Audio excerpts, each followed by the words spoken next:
Talk to me. WSRadio.com.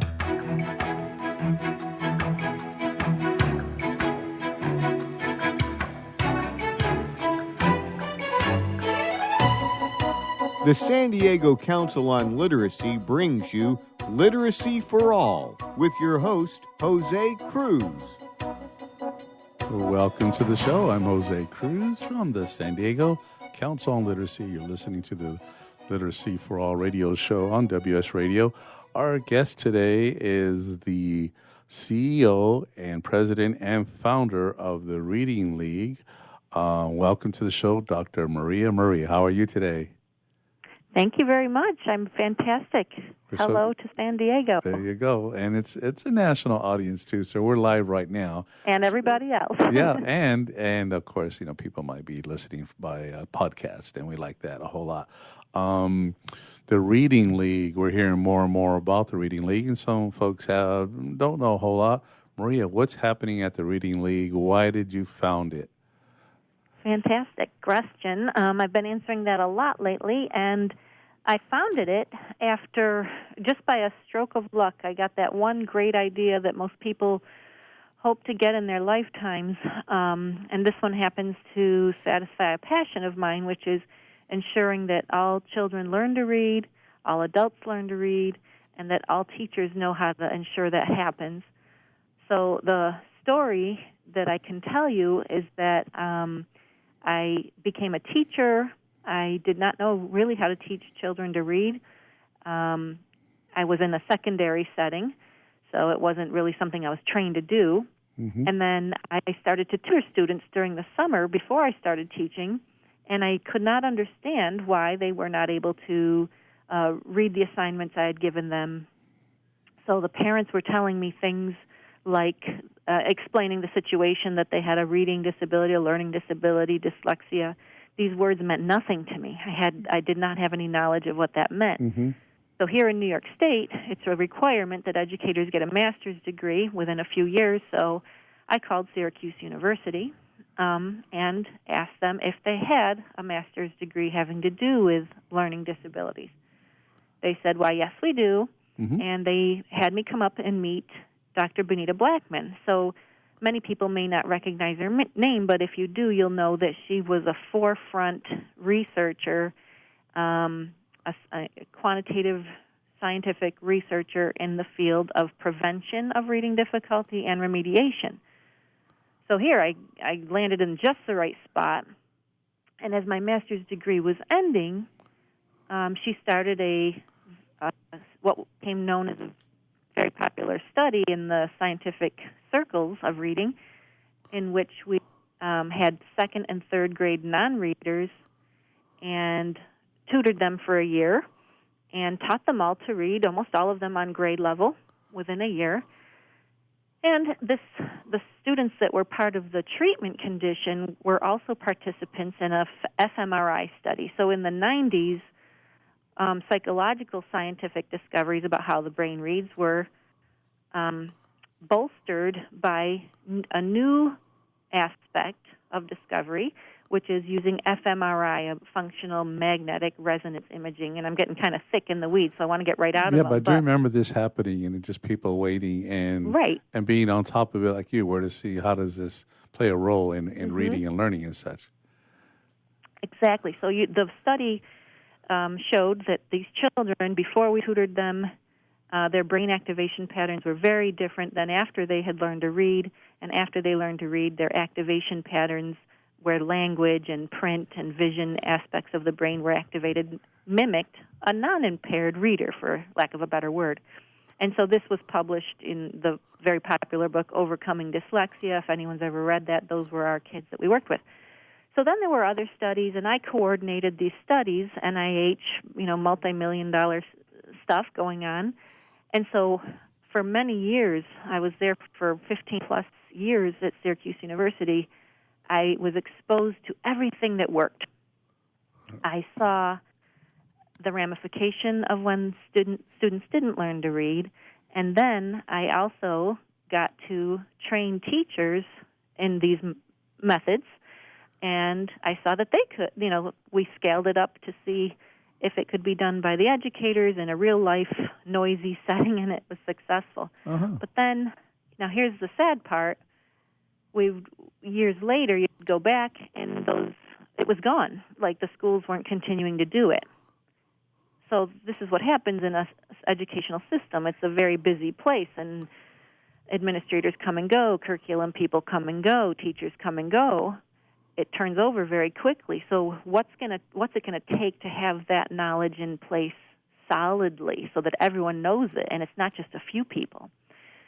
And then I got my PhD during all this time, and eventually I just culminated this past December. I resigned from 10 years of teaching in the State University New York system in a school of ed, and I thought, here's the answer. I'll teach all of my undergrad and graduate students this stuff, science of reading and highly effective methods of reading, and I did, but you have a semester only, 15 little weeks. They go by quickly, and a class is not that long. So then I was despairing because once those students graduated and went into the school system, what if that school system was not, implementing those particular practices that my students had just learned about? So I was at a loss. I would present at conferences. Well, who's going to listen to that and make it change practice on Monday? I would write papers and publish, but who's reading them? Mm-hmm. So everything seemed like a no-go for me. I didn't see a possibility of getting what we know from 4 decades of research from multiple areas of study, linguistics, neuroscience, cognitive psychology. Why isn't it getting into those who need it the most, the teachers' hands? So I was about to quit and start an alpaca farm in Kentucky, but that's another radio show. That's more of a comedy show, not a serious show. Gotcha. But I happened to have a stroke of luck one day. It was October of 2015, and a book came in the mail written by a gentleman that lives about 10 minutes from me named Dr. David Kilpatrick. And the title, if I may say, am I allowed to say a title of this book? You bet. Okay, great. It's Essentials of Assessing, Preventing, and Overcoming Reading Difficulty. And I know most of the content of this book. This is my livelihood. But Chapter 1, it was like an introductory chapter, about 8 or 10 pages. It laid it all out in literally in black and white, right, of why this pipeline between what the evidence has shown works for most kids and benefits all kids, why it's not getting into these classrooms. So I called David, congratulated him on a phenomenal piece of work. It's now the #1 selling book. It's lit the world, the English-speaking education world on fire. And I congratulated him, and that day I got off the phone after speaking to him for a while and had this epiphany that, wait a minute, David gets it. I thought I was alone. That's 2 people, but then there's also this person. Mm-hmm. Yeah. So hundreds of people came to mind, and I just started the Reading League that night, and it's just been an unusual development for a nonprofit to grow as quickly as we had. We really have struck a vein. And what helped to create the additional momentum that brings you where you are today? Because you have the experience as a teacher, you've done the research, you've met people who understand the science of reading and evidence-based teaching techniques. When you look at the Reading League and say, we were able to advance ourselves to where we are now, what made that happen? That's a perfect question, I think, and the best answer I can give you, the reason it took off, is because we gathered a group of people that is much wider than researchers and professors. So if it was just a couple professors going out and talking to people, it would be ivory tower sounding, right? It would just be, we know something, you need to listen. It's not going to be acceptable. We also had educators, reading specialists, administrators, school psychologists, speech pathologists, parents, you get the idea. There were our very first 100 members came from numerous diverse backgrounds, so that when we offered, and this is how we started, we made a note on social media, hey, we're offering free professional development in January on this night in a firehouse hall that we rented. Please come. Mm-hmm. So we had 130 people during a vicious snowstorm show up, and it was standing room only. Nobody left early, and we went for 3 hours without a break. My 90-year-old mom made cookies. We thought maybe 40 people will show up. But all those people that came were so impressed, and they saw that this is what they'd been missing, and they went back out to their individual school districts the next day and started spreading the word. So then our next event, 2 months later, we do these every 2 months, there's another 150 people, and now we're up to about 200 to 250 people every 2 months. We've done 20 of them, so we've reached over 4,000 teachers in Central New York, and we're seeing a huge difference. Okay, I want to talk more about that. And there's so much to say on this topic, and we're gonna have you for 3 segments. We're just a few seconds away from the end of this segment, but we're talking to Dr. Maria Murray. She's the CEO and president and founder of the Reading League, and just some really rich stuff here that we hope that you'll take back with you as listeners. This is the Literacy for All radio show. I'm Jose Cruz, and you're listening to WS Radio, the worldwide leader in Internet talk.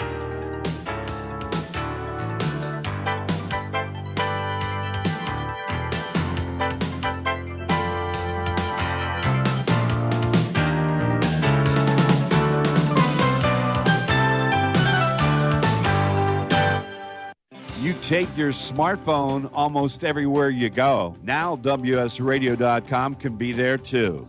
Search WS Radio in the Play Store for your Android devices or iTunes for Apple, and download the WS Radio application. WSRadio.com, on your phone and in your ear everywhere you go. Download the WS Radio application. Do it now. It's very easy. WSRadio.com. Looking to be a successful entrepreneur? The virtual assistant industry continues to be a top choice for those looking to start their own business. The problem can be how to become a virtual assistant. Many turn to the Bible of the VA industry, the book Virtual Assistant, the series, and it's the perfect guide for office managers, executive assistants, and other administrative professionals looking to make the transition from employee to successful business owner. Go to vatheseries.com to get your copy today. Small businesses are the lifeblood of America's economy. Every Thursday, SBA Radio interviews industry professionals and is dedicated to provide small businesses with timely insights and innovations. Visit www.sbaradio.us for details. Homeless veterans and their families are suffering and need our support, but many won't ask or don't know that help is within reach. Veterans Community Services is here to help. Amazingly, about 35% of the homeless in our neighborhoods are veterans with families. Low-income veterans or their friends are encouraged to contact Veterans Community Services and reach out for help with housing and other services. Call now, 800-974-9909.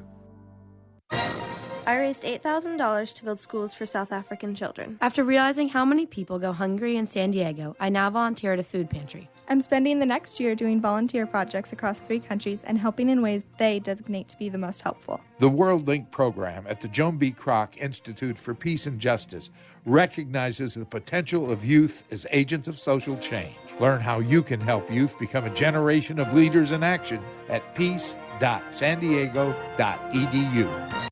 Can you imagine a world without children? A world where children don't play, or dream, or imagine. At St. Jude Children's Research Hospital, we're working every day to find cures for diseases that strike down children, because we can't imagine a world without children. Can you? Finding cures, saving children. St. Jude Children's Research Hospital. To learn how you can help, log on to our website, stjude.org. Donate cash, furniture, clothes, and other gently used household items to Father Joe's Villages and get a nice tax break in April. Every donation is tax deductible. Believe you can make a difference. Be Father Joe. Go to neighborhood.org or call 1-800-HOMELESS to donate today. Talk to me. WSRadio.com.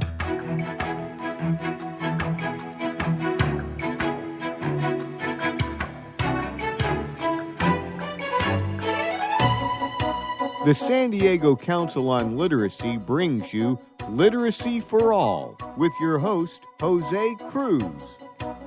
Welcome back. I'm Jose Cruz. You're listening to the Literacy for All radio show on WS Radio, and our guest is the CEO, president, and founder of the Reading League. Welcome back, Maria. Thank you. Yeah, I just want to pick up from where we left off, because it's sounding to me, given the forums that you put together for people, that there are a lot of people in the system, education system, who recognize that we're just not providing instruction, and we're not equipping our teachers, by the way, to be impactful, to do the work that they need to do. So what you've done with the Reading League is brought these people together. So they were out there too. It wasn't just you and David Kirkpatrick, but somebody needed to convene these folks to help support them and to push forward the science of reading and everything that comes with it. Exactly. So with your gatherings, and you were talking about those, you were doing those every month, and then what happened? Every other month. Okay.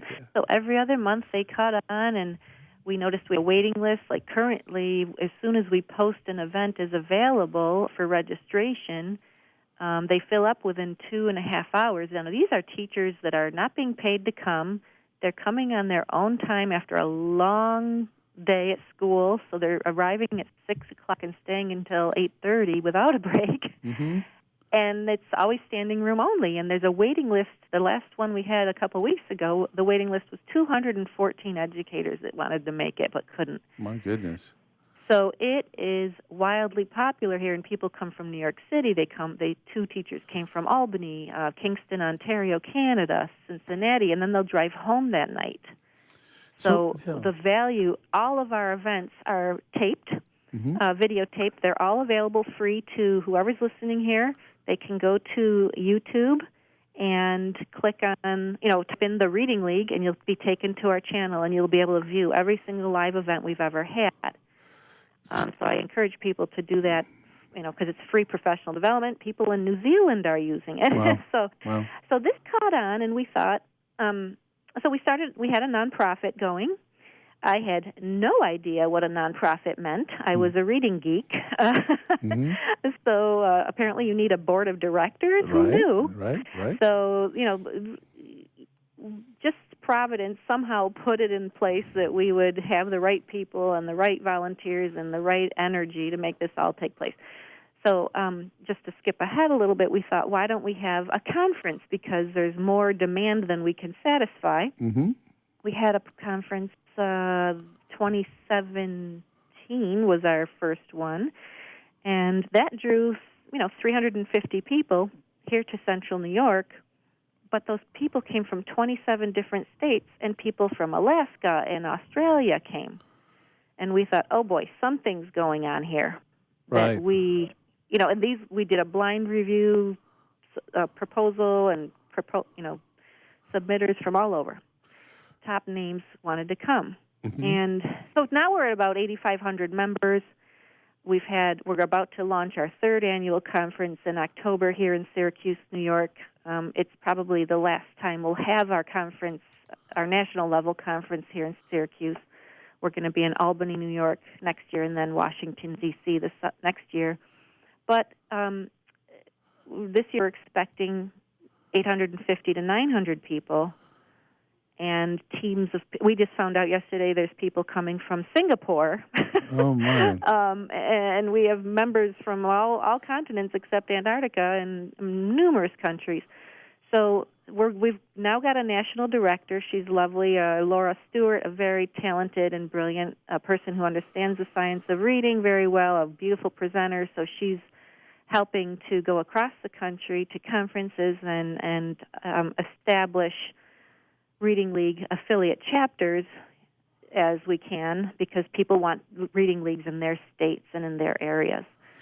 So it's really growing quite rapidly, and we're very blessed that we've been able to grow so steadily. Wonderful. Now tell me, with the folks who have been showing up, who are showing up, who will show up, what do they have in common? What's going on with them? What is driving them?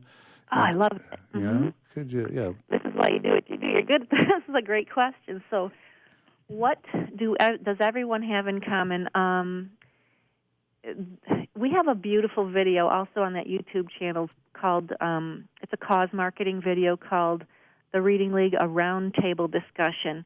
And I think if people could check into that, it's about 10 minutes long, and you can skip around on it, but you'll see a microcosm of a number, I think there were 10 people sitting there explaining what they didn't know, how when they know better, they do better, and so on.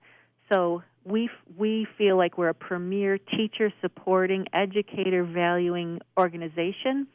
We are so ecstatic to provide educators with something they've been looking for, that missing, geez, I can't reach all these kids, or, classrooms are so diverse now in so many different ways.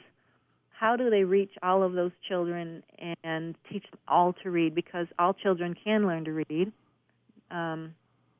So that's what they're all coming to that table to say, how can we do better? Because if everyone goes onto their state education websites, you can look up the performance of your students, and even in well-to-do areas that are, seem to have everything, why aren't 100% or 95% of those kids learning to read, right? So it's better that, the literacy statistics. So we aim to, so people should not try to contact us for help with their particular child or with their particular, personal issues or whatever, because we don't work with children. We work with teachers. So our aim is to increase the awareness that there's an evidence base, because people don't even know that it exists. We aim to increase the understanding of that evidence, not to the fine-tuned level, but just a basic enough level that they can then implement it, and that's the next step. We aim to increase the use of that evidence-aligned practice. And is there a name for? Is there a curriculum? Is there a name for it? No. Is there something? No. So is it just? Go ahead. Yeah. No, we're 100% agnostic. We do not recommend curricula. We do not recommend strategies or activities. That's not what it's about. It's all about knowledge. So if an educator says, "Oh, the brain doesn't learn by visually memorizing words, it learns to read through the language center, the speech and the sounds," that could cause that teacher to look back at his or her practices that they're currently using and say, knowing that, I should pull this weed, this ineffective practice, and instead replace it with a more effective practice. And I'm going to know what that practice is, because now I have knowledge. And I really try to stay away from medical analogies.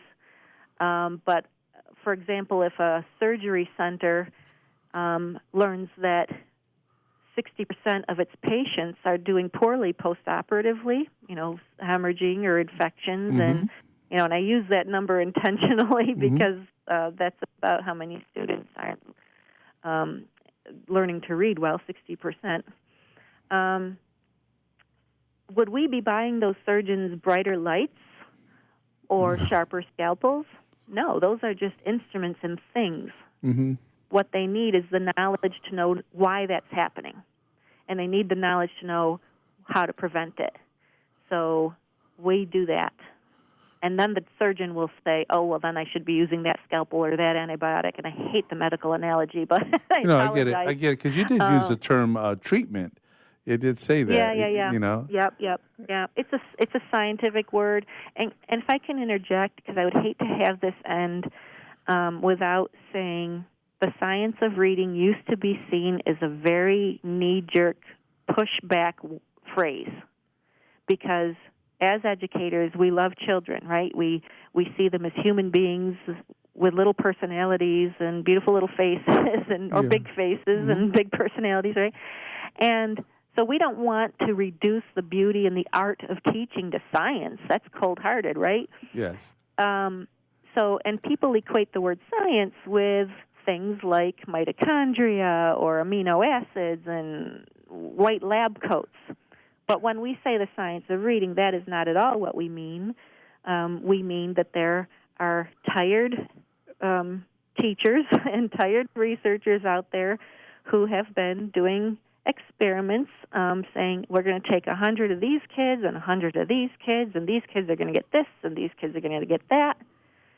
And we're going to just humbly take the answer to our hypothesis. We're going to, if it's yes, this worked better, or no, this worked better, that's going to contribute to this body of knowledge. So I show teachers all the time, hey, do you have in your classroom anywhere like a little pocket chart with some cards on it that represent sounds? Yeah, I do. Well, that's the science of reading. That's what it looks like in practice.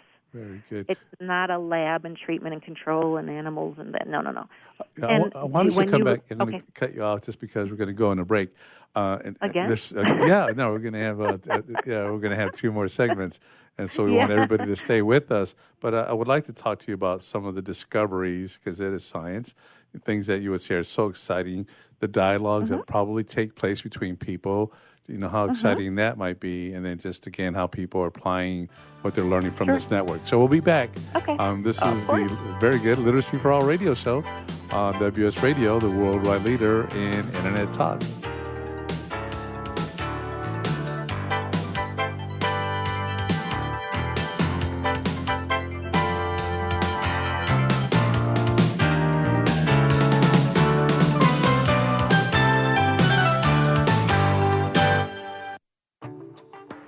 Nowadays, internet devices are an integral part of your home. Everyone in your family has a smartphone, tablet, or a computer. Life is easier knowing that all your devices are secured and your family can surf the internet carefree. ESET Multi-Device Security Pack does just that. One license for all your devices. With ESET, it's simple to stay protected and save money. Enjoy safer technology with ESET Multi-Device Security Pack at ESET.com. That's ESET.com. On the internet, your business's reputation can be unjustly destroyed in an instant. Don't wait for that to happen. Building and marketing your 5-star reputation can increase your business by as much as 19%. Take control of your reputation and have the 5-star reputation you deserve with Reputation Marketing Solutions by DSI Development. Become the go-to company by visiting 5starrepmarketing.com. The number 5starrepmarketing.com. Hey, it's Catherine from Listen Local Radio. Moe's Guitars has proudly served the San Diego music community since 1975. Specializing in guitars, basses, mandolins, banjos, and ukuleles, they buy, sell, trade, and consign. If you're looking for lessons, repairs, accessories, and cool gear, you found the right place. Located in downtown La Mesa Village, stop by and check out their digs or visit moesguitars.com or their Facebook page. mozeguitars.com, 619-698-1185. Tired of presentations with no impact, no inspiration, and no traction? Do dull speakers have you and your team disengaged and distracted by smartphones? Christopher McCullough brings energy, insights, and 2 decades of experience, delivered with punch, humor, and heart. Your team will leave energized, uplifted, and with a sense of purpose. Visit ChristopherMcCullough.com to bring some heat to your next speaking engagement. McCulloughe. ChristopherMcCullough.com. Nowadays, internet devices are an integral part of your home. Everyone in your family has a smartphone, tablet, or a computer. Life is easier knowing that all your devices are secured and your family can surf the internet carefree. ESET Multi-Device Security Pack does just that. One license for all your devices. With ESET, it's simple to stay protected and save money. Enjoy safer technology with ESET Multi-Device Security Pack at ESET.com. That's ESET.com. Tired of presentations with no impact, no inspiration, and no traction? Do dull speakers have you and your team disengaged and distracted by smartphones? Christopher McAuliffe brings energy, insights, and 2 decades of experience, delivered with punch, humor, and heart. Your team will leave energized, uplifted, and with a sense of purpose. Visit ChristopherMcAuliffe.com to bring some heat to your next speaking engagement. McAuliffe. ChristopherMcAuliffe.com.